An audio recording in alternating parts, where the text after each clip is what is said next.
Okay, it's going to be a review of Royal Rumble 2009. This is Randy Orton's first Royal Rumble victory, and I got to say, looking back on it, I really like this Randy Orton push. The product really felt interesting. I think during the road to WrestleMania in 2009. Obviously, WrestleMania 25, it could have been a much better card. Looking back on it, but yeah, I really thought this Randy Orton execution-wise was very well done, at least for the Royal Rumble. So we're going all the way back to January 25th, 2009, from Detroit, Michigan, the Joe Louis Arena. We got 16,685 in attendance, and the buy rate does 450,000. So at this point, the buy rates are going to drop every single year because of technology, YouTube, Daily Motion. Obviously, it's a lot easier to watch the pay-per-views as time is going on here. But let's get right down to it. The first match of the night, we got Jack Swagger defending the ECW Championship against Matt Hardy. And yeah, I thought this was good, man. I think ECW at this time, it was becoming more of a pure wrestling show. They changed the title. Swagger comes out with this big silver ECW championship. So yeah, not a lot of originals left on the brand. Maybe Tommy Dreamer was still there, but I actually like this core, the Swagger, Matt Hardy, and then Christian. I think Christian actually came along. I think it was a mistake to put Christian in ECW. That was a big missed opportunity there. But yeah, at this point, I think Matt Hardy did hold the ECW title, but he lost it to Swagger. So this is the rematch. And I thought this was good stuff. Swagger was able to show his amateur background, some really, really good grappling, mat wrestling from Swagger. I mean, Hardy wasn't great here. He actually ended up coming up short. He misses, a clothesline. His shoulder goes right into the turnbuckle, and then Swagger wins with a gut wrench, power bomb. So really, really solid stuff here. I think ECW at this time was extremely underrated from a pure wrestling standpoint. But, the important thing is the story is about Matt Hardy. Matt Hardy's looking depressed. He almost looks like a guy that has kind of giving up on going after the hot girlfriend. Almost has that kind of vibe to it. And it kind of plants the seeds for the jealousy angle. So there we go with that. Next up for the Women's Championship, we got Beth Phoenix coming out there with Santino. Yeah, this is the Royal Rumble where Santino broke the Warlord's record for the shortest amount of time when he was eliminated by Kane. So I want to mention that, but I'll probably forget to talk about that. But yeah, Beth Phoenix taking on Melina. So Melina is more appropriately dressed to wrestle here. She doesn't have the skirt and the thong, hanging out here. So yeah, I thought this was good. This was cool. Didn't get too much time, but Beth looked dominant here. She did some really, really innovative offense. Melina had gotten ankle surgery, so she's actually going to work on the ankle and using the ankle as a weapon. So yeah, that was really, really good stuff. The ending kind of was a little bit abrupt, very surprising. Melina actually gets like a lucha libre type of pin on Beth to get the upset there. So not really a believable finish, but I thought it was good. For a women's match at that time, I thought it was fine. Okay, next up we got John Cena defending the World Heavyweight Championship against JBL. We got Shawn Michaels in JBL's corner here. Okay, so Cena actually beat Chris Jericho at Survivor Series, and then they had a rematch at Armageddon. That probably should have been saved for WrestleMania. I think that would have been a great WrestleMania title match. A lot of people would agree with that. The economy. So this is coming off of when the economy got hit hard. There was a lot of the banks had to be bailed out. I believe it was AIG in October of 2008. It was just a rough time for the economy. I believe the worst the economy ever was since the Great Depression at that time. So Shawn said he wasn't immune to that, and he needed the money. And JBL did have money, and he promised to pay Shawn if Shawn helped him win the world title, and he would actually give Shawn a title shot down the road. So the incentives were huge for Shawn Michaels, but Shawn is a good guy here, and still wants to do the right thing. His core really doesn't want to do it. He's just doing it because he has to do it. So it's definitely an interesting story. I mean, I think they would have had a much better match if they went with Cena and Michaels. They actually did do Cena versus Michaels on Raw, which, obviously not as good as their 07 stuff, but, that might have been the best Raw match of 2009. I'm not sure about that, but With this match right here, they went for more suspense. They went for more of a story. And it was all about Shawn Michaels kind of picking his spots. You know, Shawn's facial expressions were great. You could tell he had a look on his face like he didn't want to do it. He didn't want to have any part in this match, but he was just forced into doing it because of the economic situation. So it was good. It was definitely good suspense. You know, Cena and Bradshaw, this is a rematch from WrestleMania 21, which, you know, is kind of looked at as a disappointment. But at the same time, I think JBL has always been very complimentary to Cena. Because, you know, Cena's the guy that ended his reign. So in a lot of ways, he almost looks at Cena like he's his son. And, you know, even that Umaga match, JBL was doing commentary and he got in front of the camera and just said how proud he was of Cena. He said Cena's better than ever. He's never seen Cena perform like that. So in a lot of ways, JBL's been very supportive of Cena, you know, from a real life situation. But at this particular time in 2008 and 2009, they ended up feuding again. You know, in a lot of ways, I kind of wish Bradshaw never came out of retirement. And a lot of people were really skeptical and really, you know, worried that JBL and Shawn was going to be the WrestleMania match. A lot of people wanted to see Shawn versus Undertaker. They teased it here, but you never know. You kind of had it in the back of your mind. You know, maybe they'll carry this out till WrestleMania because you were going to expect a match at some point. But yeah, you know, Shawn was great. You know, there was so many parts in the match where you thought Shawn was going to screw Cena. I believe Shawn actually super kicked JBL first after the ref bump, and then he super kicked Cena. So it was almost like you didn't know where Shawn was lying. And yeah, so he was just so conflicted and so, you know, paranoid about the whole thing that he just kind of left them out there to figure it out on their own. There was another referee that came out after the ref bump, and then Cena, you know, kind of gets his, you know, generic attitude adjustment on JBL. And, you know, Cena survives the teasing of Shawn, you know, legitimately helping Bradshaw win the title. So it's a good story. I definitely think with this match right here, it's just a lot of lag, but at the same time, there's just so much anticipation, you know, going on here. So it was definitely good stuff. So, okay, next up for the WWE Championship, this is a no disqualification match, thanks to Vicky Guerrero. All right, we got Jeff Hardy defending the WWE title against Edge. Edge comes out there with Chavo Guerrero. Okay, so Jeff actually wins the WWE Championship at Armageddon. It's a triple threat match with Edge and Triple H. So that was really Jeff Hardy's. It looked like they were going to pull the trigger and just give Jeff Hardy the monster push heading into WrestleMania. There's some type of jealousy angle. You know, the storyline was that everybody thought it was Edge, so Edge had to come out and defend himself and just say, you know, he thought the dark cloud hanging over Jeff Hardy was going to end in 2008, but it's coming till 2009. But, you know, Edge was saying that he wanted Jeff 100% healthy, so someone is actually trying to run over Jeff Hardy and his girlfriend. You know, Jeff and his girlfriend were safe. They didn't get hit by the car, but there was a tremendous car wreck. There's actually a pyro spot where Jeff Hardy almost gets burned by the pyro. So someone's obviously screwing with Jeff Hardy. I think a lot of people were under the impression it might have been Christian. And I think in retrospect, I think Christian would have been the way to go. I think doing Christian and Jeff Hardy at WrestleMania, I think Christian could have pulled it off. I think looking back on it, it was a mistake to do Matt Hardy and Jeff Hardy. I just think this. I just think, you know, not every brother versus brother is going to work. You know, not every single brother has to turn on each other. So yeah, this was definitely not the way to go with Matt Hardy. Matt Hardy was actually the one that was jealous of Jeff. And, you know, I think it made sense on a little bit of levels.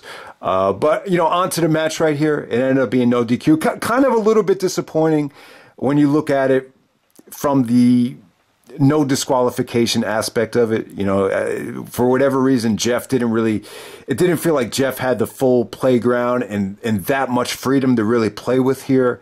And for whatever reason, I do kind of feel like Jeff was a little bit handicapped in the Rumble match from '08 against Orton, and this match with Edge too. I don't know what it was. Like even the Chavo table spot, it just seemed, I don't know. It looked like Jeff actually tripped on the ladder, and it almost looked like he didn't even hit Chavo, just to take Chavo out of it, so he was a non-factor. But from a wrestling standpoint, I like what Edge and Jeff did here. I think they had good chemistry. They obviously, there's a severe positive trust between them. Edge has said he always has a soft spot in his heart for Jeff Hardy because they were able to accomplish, that monumental spot in TLC2, the spear off the top of the ladder. So there's obviously a genuine trust between them. And I thought it was good, man. The twist of fate into the execution was cool. There's even that one spot where Jeff actually uses the ropes to do a double drop kick, and then Edge actually countered it, lifts Jeff Hardy up, and he hits the exposed turnbuckle. That was a really, really sweet spot. So I really thought they had a good match, not to mention the spear into the small package. I think their chemistry was always good. I just feel like this was a little bit rushed, a little bit overbooked. So Vicky Guerrero's involved. She's breaking up the referee counts because it's a no DQ match. And then Matt Hardy comes out. Matt Hardy comes out of nowhere. Fans think Matt Hardy's just there to save Jeff because I think a lot of people are under the impression that Edge is the evil one. Edge is the one, doing all these tricks on Jeff Hardy so he could get his belt back. So when Matt's about to do the concerto, you could clearly see he's not going to hit Edge, and he clocks Jeff Hardy with the chair, and he helps the guy that stole his girlfriend win the WWE Championship from his brother. So at this time, it's clear that Matt's jealousy is a lot deeper than his hatred for Edge for stealing Lita. So it's a really cool story. I think at the same time it's a very there's a lot of realism to it. When you look at the Hardy Boys, Matt was always the one that was known to be the more passionate of the two. Took the business a little bit more seriously, while Jeff has always been the guy that just wanted to live for the moment and have fun. I think Jeff was even quoted as saying that Matt could be very controlling at times. And I think Lita, backed him up on that, during the breakup there on Bite This. So, yeah, I think it was worth a try. I just don't think Matt was great at being the, serious heel. I prefer like the version, Matt Hardy version 1, from SmackDown in 2003, or even the broken Matt Hardy from, I think it was Impact at the time. But yeah, the serious Matt Hardy is just not great on the mic. And I just remember the match that they had at WrestleMania was just a little bit forced. So yeah, I think, the fans were actually cheering for Christian here. They were chanting Christian's name. I think Christian had definitely signed with the company at this point. So looking back on it, I think Christian could have pulled this off. Obviously he's fresh off of his TNA run, but I think he could have pulled it off, being a heel. There's a lot of the WWE audience that didn't watch TNA. So I think, babyface Jeff going up against heel Christian at WrestleMania would have been the better way to go. I really don't think, True Slayer actually suggested, I was watching his review, that he thought they could have went with Edge and Matt teaming up together to take on Jeff and Christian. I don't think that would have worked. I just don't think you could have Edge and Matt teaming up together after all they've been through. Obviously, Matt helped Edge win here, but to ask them to team up together, I think that's taken a little bit too far. All right, next up we have the Royal Rumble match. So Randy Orton wins the Rumble. I got to say this, man. Very predictable Rumble. They really focused a lot on this Randy Orton storyline in the video package. So it's almost like, they sacrificed the predictability of it, to tell this Randy Orton story. At the time, Orton was really going after Stephanie McMahon for being incompetent and, just kind of humiliating her. And there was a confrontation with Vince. He basically told Vince, since she's popped you out a bunch of grandkids, she's become totally worthless. And, I think Vince slapped him, and then Randy Orton actually punted Vince in the skull. So this kind of played into Randy Orton having some type of like mental disorder or anger disorder. I think it was called IED, impulsive, irritable disorder. I think that's what it was called. So I mean, they really played it up well, and I really thought you had great tension between Randy Orton and Stephanie McMahon. So there's a lot to like here. I just think Triple H being the babyface with the McMahons behind them, I think that's where they kind of ran into trouble. But, you know, this whole situation here where if Orton doesn't win the Rumble, he's possibly going to be fired and let go of the company. It's a really unique storyline. It's like Randy Orton had to win this thing, or else he was going to die, or else he was going to be fired, or else he was going to go to jail. I mean, those are the possibilities going into this thing. So it's a really interesting and cutting edge storyline. It's especially considering this was the start of the PG era. So yeah, so with this Rumble right here, it's not a great Royal Rumble. I would definitely say it's a middle of the road Rumble. It's definitely good. Definitely not one of the weaker ones, but not one of the better ones, in my opinion. But you know, the highlight was definitely the first half of the Rumble. So we start off with Rey Mysterio and John Morrison. You know, Mysterio and Morrison have great chemistry. They had some really, really good matches on SmackDown. So yeah, once again, you know, this could have been, you know, pushing Mysterio in 2009. Would have definitely been an option if they didn't rush it in 2006. So a lot of people that thought Ray, you know, shouldn't have been pushed in 06 when you still had all that talent still in their prime. Yeah, Mysterio in 2009 was a legit MVP candidate. So I just thought the beginning of the Rumble was really, really good. It was, you know, Mysterio and Morrison both had great performances. Even Vladimir Kozlov, I thought he looked great here. He actually eliminated the Great Khali. I think the Rumble kind of suited his strengths, you know, better than, you know, a one-on-one matchup. And then Triple H takes out Kozlov. Triple H comes in at number 7. Triple H and Big Show actually had the most eliminations here. They had 6 apiece. So Randy Orton comes in at number 8. Yeah, so they made Orton earn it. You know, I think because it was so predictable, they wanted Orton to come in early just to add some, you know, drama to this thing. So Orton lasts 48 minutes and 30 seconds. I thought Orton was good here. Definitely Orton was rejuvenated here. You know, you could tell, like, he wanted to stay healthy. I think he wanted to erase this negative image that he had. And, yeah, I just think he got a lot better. You know, he transformed his look. He was more vicious, more sadistic. He got the brand new theme song, the voices in your head.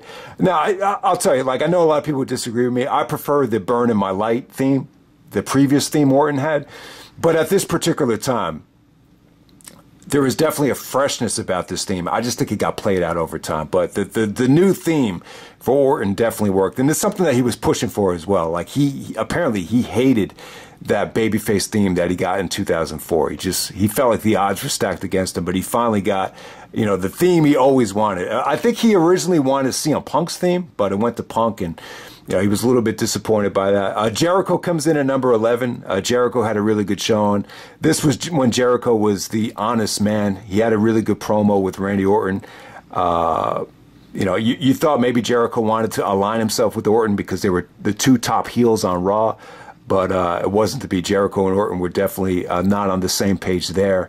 You know, Jericho had a really good line where he said that, you know, you didn't do anything to Vince because the real Vince McMahon had died years ago. I thought that was a really good line from Jericho. You know, you actually had DiBiase and Cody come out. So you almost forget Legacy with Randy Orton, with Cody and DiBiase. Was actually there. It was going on quite a while at this point. I was actually, yeah. I mean, they must have aligned. You know, going back to Unforgiven when they did the angle with Punk, when they screwed Punk out of the title, when Orton said that Punk was an absolute fluke.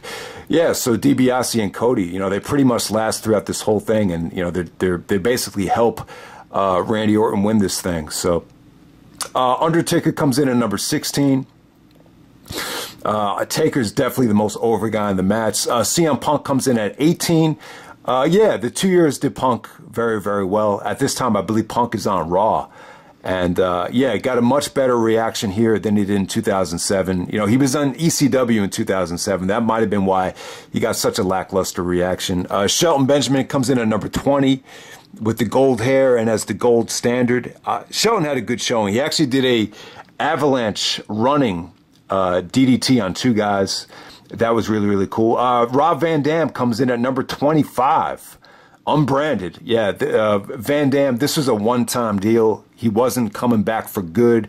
So this is the Royal Rumble where, you know, Shawn must have went up to RVD and said, you know, that's what I loved about the Royal Rumble. We never know who's going to come back and surprise us. And Van Dam didn't like it. He thought it reeked of insincerity. So this is kind of where the RVD Shawn Michaels beef kind of started. You know, Van Dam actually mocked Shawn for having the lazy eye. The lazy eye thing was kind of weird. It's like sometimes you could see it, sometimes you couldn't. But I don't know. I mean, if someone reeks of insincerity, does it really? Sometimes it's hard to tell. Like, but you know, it's a shame. It's a shame. You know, we just reviewed the classic Shawn Michaels and Rob Van Dam match, and they never went back to it. And you could definitely tell, even on some of the Raws after that, that you know, Shawn just. You could tell, like, he just didn't like RVD. You even remember him laughing at Survivor Series 2003 when Van Dam is doing the Rolling Thunder. So, you know, just because they're 2 great wrestlers and they both have a lot in common, you know, doesn't mean that they're going to get along. So it is what it is there. Let's just move on to the rest of this Rumble here. So, you know, by the time you get to Big Show coming out, man, there's like 11 or 12 guys in the Rumble, and it just felt a little bit too full. So Big Show actually eliminates 6 guys. This is kind of like, you know, we're still 2008 Big Show coming off of the WrestleMania match with Mayweather. So Big Show kind of had a lot of life because he lost a lot of weight. So, yeah, the end of this thing, though, it's very Big Show, Undertaker, and Kane dominated.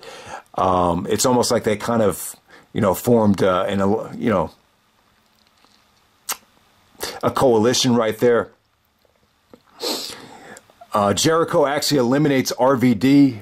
Undertaker eliminates Jericho. Jericho had a great showing, though. When he got eliminated, he got a lot of, you know, the fans were definitely happy. It was almost a reaction of, like, thank God, you know, the top heel is eliminated. So Jericho definitely had a good showing. Yeah, he actually rekindled some stuff with Triple H. They went back and forth. You know, there was actually some nice transitions from the pedigree into the walls of Jericho. And, you know, JR even talked about the history with the quad injury. So there was definitely some good highlights from Jericho there. You know, Van Dam definitely got a great reaction, but this was just a one and done type of thing. But yeah, I mean, that was probably one of the highlights of the Rumble. But yeah, Legacy actually eliminates Kane, and then Big Show and Taker start going at it. You know, they can't get along. Orton does a beautiful RKO to Big Show where his throat actually hits the top rope, and then Big Show, out of frustration, eliminates Undertaker. So it looked like you might have gone with Big Show and Undertaker going into WrestleMania. That's why I think a lot of people were worried that they were still going to do JBL and Shawn at WrestleMania. So it comes down to Triple H going against Randy Orton and Legacy. So good stuff here. I wouldn't say it was great. You know, Triple H had a pretty pedestrian performance. You know, I don't want to say it was anything special, but he put up a good fight. He was able to fight off DiBiase and Rhodes. There was actually a near Randy Orton elimination where Triple H backdrops him. So he takes his eye off of Orton, thinks he's eliminated. So Triple H actually eliminates DiBiase and Rhodes. And then as soon as he eliminates, I think it's DiBiase, you know, Orton just kind of comes out of nowhere and throws Triple H over the top rope right away. So Randy Orton goes to WrestleMania and is guaranteed a match. And, you know, the next night on Raw, he said, if you take any legal action against me or fire me, I will shut WrestleMania down. He was going to get his own lawyer and kind of use the Royal Rumble as kind of, you know, a way to stay employed by the company.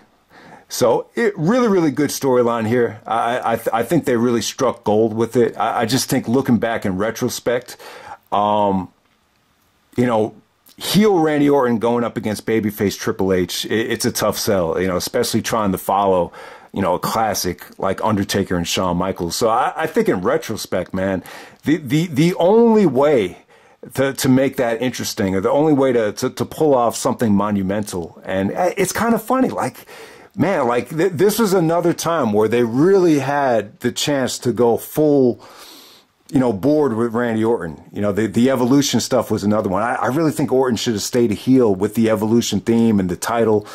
I think that could have been something special. But this is another time where you feel like they really had something going here with Orton. And it felt like when Triple H, won at WrestleMania in kind of generic fashion, I think it kind of hurt, this Randy Orton push. I think the only way to kind of, make up for, the lackluster main event, I think you needed to do a swerve. Stephanie, there was something really unique about her here. She really looked good. I mean, she looked pretty, but at the same time, I really feel like, evil Steph with Randy Orton as a heel, actually turning on Triple H, that could have been something really out of the box. And I really think you could have gotten something special out of, Randy Orton and Stephanie being like an evil couple. But, you never really got to see evil Steph, away from Triple H. And, it was just one of those things. I mean, the closest time they came to really, having Stephanie cheat and really turn on Triple H was, during the love triangle with Kurt Angle. That's the closest time they ever got to it. But I really thought you had something unique. I think Orton and Stephanie definitely would have made a really attractive, heel couple. But I just think the cat's just out of the bag. I mean, the Triple H and Stephanie are just, it's just so well documented that they're a real life couple. And then at the same time, Triple H always shot down any sort of Stephanie going against the grain and cheating on the game storyline. So you have that to deal with there. But I think that would have been the way to make up for the lackluster WrestleMania main event. But the bottom line is Randy Orton is the Royal Rumble winner here, his first one. Definitely the right choice. Definitely a good choice. So. Thumbs up for me. Definitely a solid show. It's not a great show. There's nothing on this show that I would say was great. But as far as storylines and just really good matches unfolding here, I thought this was definitely a solid Royal Rumble. So that's pretty much it, guys. That's Royal Rumble 2009, and I'm out.